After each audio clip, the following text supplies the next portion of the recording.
Olá pessoal, que satisfação poder estar com vocês em mais este quarto com Deus, podendo trazer uma palavra. Hoje nós vamos trabalhar sobre o tema Como nos dias de Noé, que baseia-se em Mateus capítulo 24, a partir do versículo 36, que diz assim: mas a respeito daquele dia e hora ninguém sabe, nem os anjos dos céus, nem o Filho, senão o Pai. Pois assim como foi nos dias de Noé, assim também será a vinda do Filho do Homem. Pois assim como nos dias anteriores ao dilúvio comiam, casavam, davam-se em casamento, até o dia em que Noé entrou na arca, e não perceberam, até que vendo o dilúvio os levou a todos. Assim será também a vinda do Filho do Homem. Nós temos vivido tempos difíceis, tempos em que podemos nos comparar ao de Noé dentro da arca, apenas vendo a chuva ou ouvindo, talvez, porque o que estava acontecendo lá fora. Mas nós precisamos entender que esse tempo de Noé, ele se refere a 3 períodos. Nós vamos fazer esse estudo hoje em 3 etapas. A primeira etapa é antes do dilúvio, a segunda durante o dilúvio e a terceira após o dilúvio.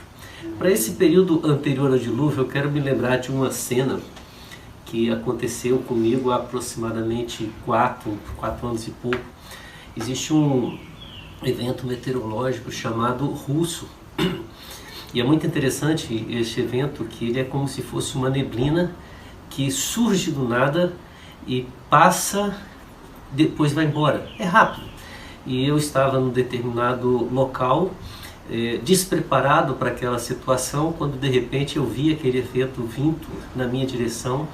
E quem conhece esse evento sabe que é uma neblina muito gelada. Eu naquele momento estava de sandália, de bermuda, uma camisa de malha e não tinha para onde fugir. Procurei olhar para todos os lados tentando encontrar uma saída e não teve jeito. Ele chegou e veio passando como se estivesse cortando o meu corpo, e naquele breve momento, talvez ali uns 5 minutinhos, ele foi embora e eu estava completamente congelado, apesar de ter voltado ao clima normal assim que esse evento passou. Será que a gente está preparado para as coisas que chegam de surpresa na nossa vida? Olhar para alguns meses atrás, provavelmente nós ouvíamos falar da pandemia lá na China, e muitas vezes a gente ficava dizendo: o que está acontecendo lá, qual o problema lá, vamos orar por eles. E o que fizemos para entender que aquilo poderia chegar a nós? Quando nós pensamos como foi nos dias de Noé, nós precisamos entender que assim também aquele povo agiu. Noé pregou durante anos, não somente pregou dizendo para eles que um grande juízo estava para vir. Noé não somente anunciou para eles que Deus estava para trazer uma grande chuva, águas que iriam cobrir toda a terra.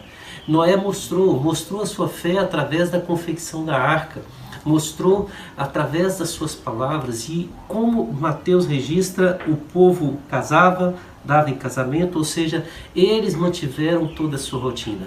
Não se preocuparam em momento algum com aquilo que estava por vir. É interessante pegar esse texto porque, assim como naquela experiência que eu relatei do meu momento com aquele evento climático, e agora também passando por esse tempo da pandemia, nós podemos ver isso com relação à vinda do Senhor Jesus. Porque a Bíblia fala que assim será a vinda do Filho do Homem. Esses tempos que nos fazem refletir sobre grandes consequências como as que estamos atravessando, deve nos levar à maior de todas as consequências que virá um dia na nossa vida. Um dia nos encontraremos com o Senhor Jesus. Esse dia chegará. E muitas vezes nós não olhamos para esse dia como se fosse algo que nos trouxesse preocupação. Continuamos a nossa vida normalmente, como se nada tivesse acontecendo. Mas olha só, o que você está fazendo hoje para se preparar para o dia da chegada do Senhor Jesus? Qual é o seu foco hoje naquele momento em que, quando Ele chegar e você tiver que encontrar frente a frente com Ele, como é que você está se preparando para esse momento? O Senhor Jesus, Ele vai chegar. Como a pandemia chegou, como o russo chegou, como muitos eventos que às vezes a gente espera na nossa vida, chegam, passam e deixam consequências. O primeiro momento, a primeira mensagem que eu quero deixar para você refletir agora é exatamente isso. Como está a sua vida hoje? Sabendo que um evento, o maior evento de todos, um dia vai chegar. E esse evento se chama a volta do Senhor Jesus. Como é que você está se preparando para esse dia? Que Deus te abençoe.